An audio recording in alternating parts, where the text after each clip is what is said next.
तो जो चैप्टर है वो जिसका नाम है समकालीन दक्षिण एशिया। ठीक है दोस्तों, तो इस चैप्टर से संबंधित हम आज पढ़ेंगे। चलिए देखते हैं। पहले तो हम ये देखते हैं कि जो दक्षिण एशिया में शामिल देश, यानी जो दक्षिण एशिया क्षेत्र है, इसमें कौन कौन से देश शामिल होते हैं। ठीक है दोस्तों, चलिए शुरू करते हैं। तो पहला देश है दक्षिण एशिया में, भारत भी है, पाकिस्तान भी है। भारत, पाकिस्तान, नेपाल, भूटान, मालदीव, श्रीलंका, अफगानिस्तान, बांग्लादेश। अफगानिस्तान यहाँ 2 बार हो चुका है, और म्यांमार। तो ये जो देश है ये दक्षिण एशिया में शामिल है, दक्षिण एशियाई देश है। ठीक है दोस्तों, चलिए देखते हैं। दक्षिण एशिया के देशों में आपस में संघर्षों का दौर चलता रहता है। यानी जो दक्षिण एशियाई देश हैं इनमें आपस में हमेशा संघर्ष का दौर चलता रहता है, किसी न किसी चीज को लेकर के हमेशा विवाद होता ही रहता है। ठीक है दोस्तों, चलिए अब ये देखते हैं कि दक्षिण एशिया में शामिल देशों की समस्या क्या है। जो दक्षिण एशिया देश हैं उनकी समस्या आखिर क्या हो सकती है। ठीक है, तो पहला इनकी समस्या है कि संघर्षों वाला क्षेत्र। ये जो क्षेत्र संघर्षों वाला क्षेत्र है, दक्षिण एशियाई जो क्षेत्र है वो हमेशा संघर्षों वाला क्षेत्र है। दूसरा है सीमा विवाद। सीमा को लेकर के यहाँ हमेशा विवाद होता है। एक देश से दूसरे देश की जब सीमा लगती है तो उस सीमा को लेकर के विवाद होता है। ठीक है, जैसे भारत पाकिस्तान के, ये भी एक प्रकार का सीमा विवाद है, कश्मीर वाला मुद्दा। ठीक है, कुछ हिस्सा है कश्मीर का जहाँ पाकिस्तान कहता है कि मेरा है और हिंदुस्तान कहता है कि मेरा है। इसी को लेकर के यहाँ संघर्ष होता रहता है। ठीक है, तीसरी समस्या है नदी जल विवाद। जो नदियों का जल है उसको लेकर के विवाद है। ठीक है, तो कुछ नदियां ऐसी हैं जो एक देश से बहती है और दूसरे देश तक जाती है, तो उसको लेकर के, जो नदियों का जल है उसको लेकर के विवाद हमेशा उत्पन्न हुआ रहता है। ठीक है, विद्रोह और संघर्ष, वहां पे हमेशा कुछ ना कुछ विद्रोह होता रहता है जिसकी वजह से संघर्ष का माहौल। ठीक है, पांचवा है जातीय संघर्ष। ये जो जातीय संघर्ष ये बहुत बड़ी समस्या है, क्योंकि जैसे हिंदुस्तानी है तो हिंदुस्तान में बहुत सारी जातियों के लोग रहते हैं, बहुत सारे धर्म के लोग रहते हैं, और कभी ना कभी या कहीं ना कहीं जातियों को लेकर के संघर्ष हो ही जाता है। ठीक है, छठवा है संवेदनशील इलाका। कुछ ऐसे इलाके हैं जो संवेदनशील है, जहाँ कभी भी किसी भी प्रकार का माहौल उत्पन्न होता रहता है। ठीक है दोस्तों, चलिए अगला देखते हैं। अगला हेडिंग है दक्षिण एशिया के देशों में राजनीतिक प्रणाली। जो दक्षिणी एशियाई देश है आखिर में वहां की जो राजनीतिक प्रणाली है वो कैसी है। ठीक है, चलिए देखते हैं। पहला है पाकिस्तान और बांग्लादेश, भारत और श्रीलंका, भूटान और नेपाल। ठीक है, चलिए देखते हैं। जैसे पाकिस्तान और बांग्लादेश में क्या है, तो पाकिस्तान और बांग्लादेश में लोकतंत्र है और सैनिक शासन है। वहां लोकतंत्र तो है, पाकिस्तान भी लोकतांत्रिक देश है, बांग्लादेश भी लोकतांत्रिक देश है, लेकिन वहां पर सैनिक शासन भी है। वहां लोकतंत्र है लेकिन वहां सैनिक का प्रभाव ज्यादा है। ठीक है, तो इसको हम कह सकते हैं कि लोकतंत्र और सैनिक शासन दोनों है पाकिस्तान और बांग्लादेश में। भारत और श्रीलंका दोनों लोकतांत्रिक देश है। भारत और श्रीलंका जो है वो दोनों लोकतांत्रिक देश है। भारत में भी लोकतंत्र कायम है और सही रूप से चल रहा है, श्रीलंका में भी लोकतंत्र कायम है और वहां भी सही ढंग से चल रहा है। भूटान और नेपाल में राजतंत्र है, चूंकि भूटान और नेपाल में भी राजतंत्र। नेपाल में लोकतंत्र बहाल करने की बात हुई, लोकतंत्र बहाल भी हुआ लेकिन वह सही ढंग से चल नहीं पाया। इस तो हम कह सकते हैं कि नेपाल भी एक तरह का लोकतांत्रिक राज्य नहीं है, वहां भी राजतंत्र ही है, क्योंकि वहां कई बार चुनाव हुए, कई बार चुनाव रद्द हुए। ठीक है, तो इस बड़ा वहां है, तो यह हम कह सकते हैं कि जो नेपाल है वो पूर्ण रूप से लोकतांत्रिक देश नहीं है, वो अभी भी राजतंत्र ही है वहां पे। अगला देखिए, एक नोट है कि दक्षिण एशिया में एक सर्वे कराया गया। दक्षिण एशिया में क्या कराया गया, एक सर्वे कराया गया जिसमें लोकतंत्र सबकी पहली पसंद थी, जिसमें जो लोकतांत्रिक प्रणाली है राजनीति की वो पहली पसंद थी। ठीक है, दक्षिण एशिया में एक सर्वे कराया गया जिसमें बहुत सारे लोगों ने हिस्सा लिया और इसमें ये पूछा गया कि भाई बताइए कि आप लोगों के लिए पहली पसंद क्या है, लोकतंत्र है, राजतंत्र है या सैनिक शासन है। तो लोगों की जो पहली पसंद थी वो लोकतंत्र ही थी। ठीक है, अगला हेडिंग देते हैं। पाकिस्तान में लोकतंत्र के अस्थायी न रह पाने के कारण, यदि जो पाकिस्तान है तो पाकिस्तान में लोकतंत्र आखिर क्यों अस्थायी नहीं रह पाता है, उसी का कारण हमको जानना है। ठीक है, तो पहला देखते हैं, पहला कारण क्या है, तो पहला है कि यहाँ सेना, यहाँ मतलब पाकिस्तान में, यहाँ मतलब पाकिस्तान में, यानी पाकिस्तान में सेना, धर्मगुरुओं, भूस्वामी और अभिजनों का दबदबा रहता है। अब इसके कहने का मतलब ये है कि जो पाकिस्तान है तो पाकिस्तान में सेना का दबदबा रहता है, जो वहाँ के धर्म गुरु रहते हैं, जो मुल्ला मौलवी होते हैं, उनका दबदबा रहता है, जो भूस्वामी होते हैं जिनके पास बहुत ज्यादा भूमि वगैरह है उनका दबदबा होता है, जो अभिजन है, जो अमीर लोग हैं, उनका दबदबा पाकिस्तान में रहता है। तो इसके कारण भी पाकिस्तान में लोकतंत्र जो है वो अस्थायी रूप से नहीं रह पाता है। ठीक है, दूसरा कारण है पाक के साथ, यानी पाकिस्तान के साथ में भारत की तानातनी रहती है। अब जब पाकिस्तान है तो पाकिस्तान और भारत में हमेशा तानातनी रहती है, इसके कारण भी पाकिस्तान में लोकतंत्र सही ढंग से अस्थायी रूप से नहीं रह पाता है। ठीक है, तीसरा कारण है राजनीतिक दल भ्रष्ट है, यानी कहने का मतलब ये है कि जो पाकिस्तान के राजनीतिक दल हैं वो सारे दल भ्रष्ट हैं, और राजनीतिक दलों के भ्रष्ट होने के कारण वहां पर लोकतांत्रिक अस्थायी रूप से नहीं रह पाता है। ठीक है, चौथा है कोई अंतर्राष्ट्रीय समर्थन भी नहीं मिलता है। अब कह रहे हैं भाई कि कोई अंतर्राष्ट्रीय समर्थन, यानी पाकिस्तान को कोई अंतर्राष्ट्रीय समर्थन नहीं मिल पाता है, जिसके कारण पाकिस्तान में लोकतंत्र अस्थायी रूप से नहीं रह पाता है। ठीक है दोस्तों, तो ये था पाकिस्तान में लोकतंत्र के अस्थायी नहीं रह पाने के कारण। एक बार और देखते हैं, यहाँ सेना, धर्मगुरु और भूस्वामी विजनों का दबदबा रहता है, पहला। दूसरा, पाक के साथ यानी पाकिस्तान के साथ भारत की तानातनी रहती है। तीसरा, वहां की राजनीति यानी राजनीतिक दल भ्रष्ट है। और चौथा है कोई अंतर्राष्ट्रीय समर्थन नहीं मिलता है। अगला हेडिंग है बांग्लादेश में लोकतंत्र कैसे लागू हुआ। बहुत ज्यादा इंपोर्टेंट है, ये एग्जाम में कई बार आया, तो इसको आप लोग ध्यान से समझिएगा।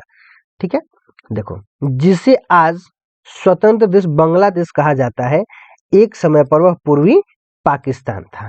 ठीक है, पहले समझने वाली बात यही भाई कि जिसे आज हम स्वतंत्र देश बांग्लादेश कहते हैं ना, वो एक समय पर पूर्वी पाकिस्तान था। अब ऐसा क्यों हो भाई कि एक समय में पूर्वी पाकिस्तान था? तो समझिए कि जब भारत आजाद हुआ तो आजादी के टाइम पर भारत, बांग्लादेश और पाकिस्तान ये एक ही था, और बंटवारा हुआ जनसंख्या को देख करके कि जिधर मुसलमानों की जनसंख्या ज्यादा रहेगी उधर हम पाकिस्तान दे देंगे, और जिधर हिंदुओं की संख्या ज्यादा रहेगी उधर हम हिंदुस्तान दे देंगे। इसी बात को लेकर के बंटवारा हुआ। तो बंटवारे के टाइम पे ये दिखाया गया कि पश्चिमी साइड में जहां आज पाकिस्तान है, वहां पर मुसलमानों की संख्या ज्यादा है, तो उस एरिया को पाकिस्तान घोषित कर दिया गया, उस एरिया को पाकिस्तान बना दिया गया। फिर देखा गया कि बिल्कुल पूर्वी साइड में, बंगाल में, बिल्कुल पूर्वी साइड जो बंगाल है, जो अब भी बंगाल है, बंगाल राज्य है ना, पश्चिमी बंगाल, वही। ठीक है, और जो पाकिस्तान, जो अब बांग्लादेश है, वो भी बंगाल राज्य में ही आता था। तो ये देखा गया कि वहां पे भी कुछ हिस्सों में मुस्लिमों की संख्या बहुत ज्यादा है, कुछ हिस्सों में मुस्लिमों की संख्या बहुत ज्यादा है। तो ये देखा गया भाई कि अगर ये जो बंगाल वाले मुसलमान हैं, इनको हम पश्चिम की तरफ लेके जाते हैं, पश्चिमी पाकिस्तान में लेके जाते हैं, तो बहुत ज्यादा दिक्कत हो जाएगी, इसको ये लोग जा ही नहीं पाएंगे। तो इसीलिए क्या किया गया कि भारत पाकिस्तान का जब बंटवारा हुआ तो एक पाकिस्तान बना दिया गया पश्चिमी पाकिस्तान, और एक बना दिया गया पूर्वी पाकिस्तान। तो ये जो पूर्वी पाकिस्तान है, यही आज, जो पूर्वी पाकिस्तान उस समय था, यही आज बांग्लादेश के नाम से जाना जाता है। ठीक है,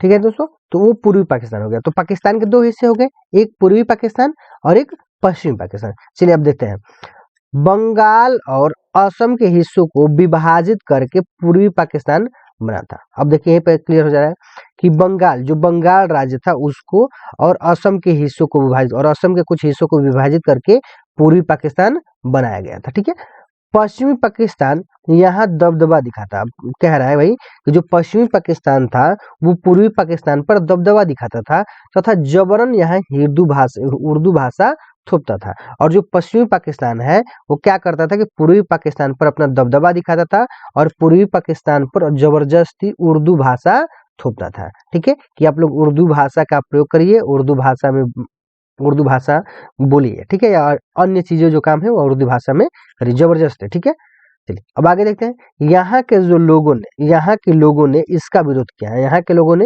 यानी पूर्वी पाकिस्तान के जो लोग थे उन्होंने विरोध कर दिया कि भाई हम उर्दू भाषा का प्रयोग नहीं करेंगे। ठीक है, इसका विरोध किया गया और पाकिस्तान के खिलाफ जन आंदोलन छेड़ दिया गया।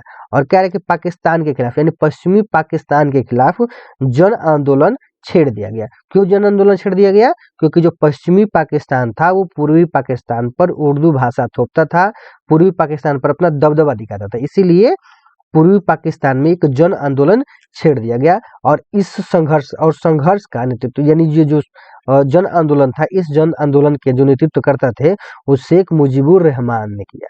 ठीक है दोस्तों, ये जो आंदोलन हुआ जन आंदोलन पश्चिमी पाकिस्तान के खिलाफ पूर्वी पाकिस्तान में, इसका नेतृत्व कौन किया? तो शेख मुजीबुर रहमान ने किया। ठीक है, पूर्वी क्षेत्र के लिए स्वतंत्रता की मांग कर दी गई, और जो पूर्वी क्षेत्र था उसके लिए स्वतंत्रता की मांग कर दी गई कि यानी जो पूर्वी पाकिस्तान है उसको स्वतंत्र किया जाए। ठीक है, आगे देखते हैं।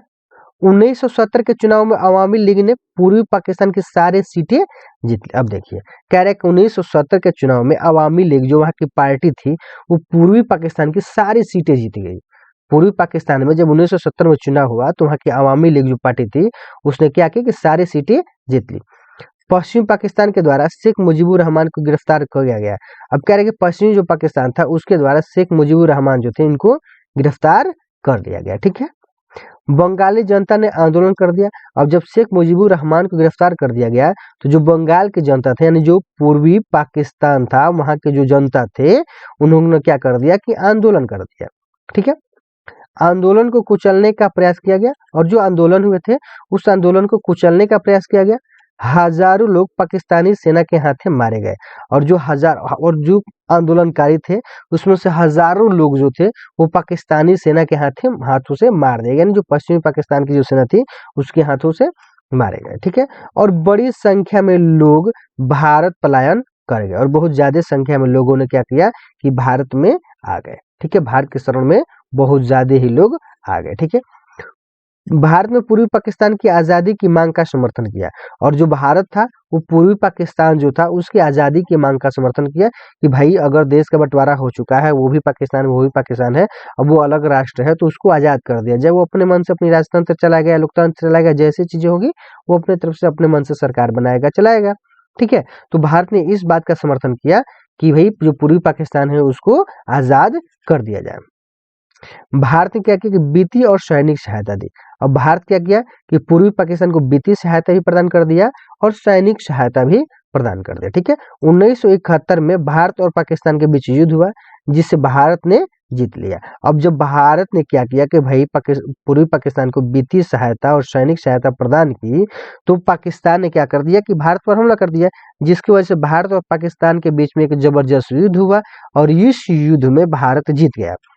तो जब भारत जीत गया और एक स्वतंत्र राष्ट्र के रूप में बांग्लादेश का निर्माण हुआ। तो जब भारत जीत गया, भारत ने क्या किया, भारत जीतने के बाद उस युद्ध को क्या हुआ कि जो बांग्लादेश था वो एक स्वतंत्र राष्ट्र के रूप में घोषित हो गया।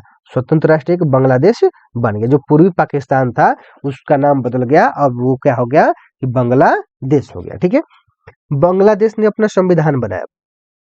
जो बांग्लादेश था वो अपना संविधान बनाया और धर्मनिरपेक्ष लोकतांत्रिक समाजवादी देश घोषित कर दिया। बांग्लादेश जो था वो संविधान बना करके और खुद को धर्मनिरपेक्ष लोकतांत्रिक और समाजवादी देश घोषित कर दिया। ठीक है, 1975 में शेख मुजीबुर रहमान ने संविधान में संशोधन कराया। संसदीय प्रणाली की जगह आध्यात्मिक शासन अपने। अब देखिए जो शेख मुजीबुर रहमान थे 1975 में इन्होंने क्या किया कि संविधान में संशोधन करवा करके और जो संसदीय प्रणाली थी उसको समाप्त कर दिया और आध्यात्मिक शासन प्रणाली जो थी उसको अपना लिए। ठीक है, अवामी लीग जो पार्टी थी, ठीक है, अवामी लीग को छोड़कर अन्य सभी पार्टियों को समाप्त कर दी। अवामी लीग जो पार्टी थी, ठीक है, अवामी लीग को छोड़कर अन्य सभी जो पार्टी थी उसको समाप्त कर दिया गया। इससे तनाव और संघर्ष का माहौल बन गया। अब क्या हुआ कि पूर्वी पाकिस्तान में फिर एक बार और तनाव और संघर्ष का माहौल बन गया। क्यों बन गया? क्योंकि 1975 में शेख मुजीबुर रहमान ने संविधान में संशोधन करवा करके संसदीय प्रणाली को हटा करके आध्यात्मिक शासन प्रणाली अपना ली। अवामी लीग को छोड़कर जो अवामी लीग जो पार्टी थी शेख मुजीबुर रहमान की, उस पार्टी को छोड़ करके अन्य जितने भी पार्टियां थी सब पार्टियों को क्या कर दिया, समाप्त कर दिया। और इससे क्या हुआ कि तनाव और संघर्ष का माहौल बन गया। ठीक है, सेना ने बगावत कर दिया। जो सेना था, सेना जो बांग्लादेशी सेना थी उसने बगावत कर दिया। शेख मुजीबुर रहमान जो थे वो सेना के हाथों मारे गए। शेख मुजीबुर रहमान सेना के हाथों मार दिए गए। फिर वहां पे सैनिक शासन लागू हो गया। क्या हो गया? सैनिक शासन लागू हो गया। फिर क्या हुआ कि जियाउर रहमान ने बांग्लादेश में नेशनल पार्टी बनाई। बांग्लादेश में उन्होंने क्या किया? एक नेशनल पार्टी बनाई। ठीक है, जियाउर रहमान जो थे वो बांग्लादेश में एक नेशनल पार्टी बनाई। जियाउर रहमान की हत्या, अब जियाउर रहमान की क्या हो गई? हत्या हो गई। General HM. इरशाद है, उसके बाद कौन है? General HM. इरशाद है। जनता और छात्रों ने इनके खिलाफ आंदोलन किया। General HM. इरशाद को 1990 में पद छोड़ दिया। जो थे वो पद क्या कर दिए? 1990 में छोड़ दिए। उसके बाद क्या हुआ कि 1951 के चुनाव के बाद यहाँ लोकतंत्र कायम हो गया। और फिर जब इन्होंने अपना पद छोड़ दिया तो फिर उसके बाद क्या हुआ कि 1991 में चुनाव हुआ, और 1991 में चुनाव के बाद से यहाँ पूर्ण रूप से यानी बांग्लादेश में अब पूर्ण रूप से क्या है? लोकतंत्र कायम है। ठीक है दोस्तों, तो इसी के साथ आज का ये वीडियो समाप्त होता है।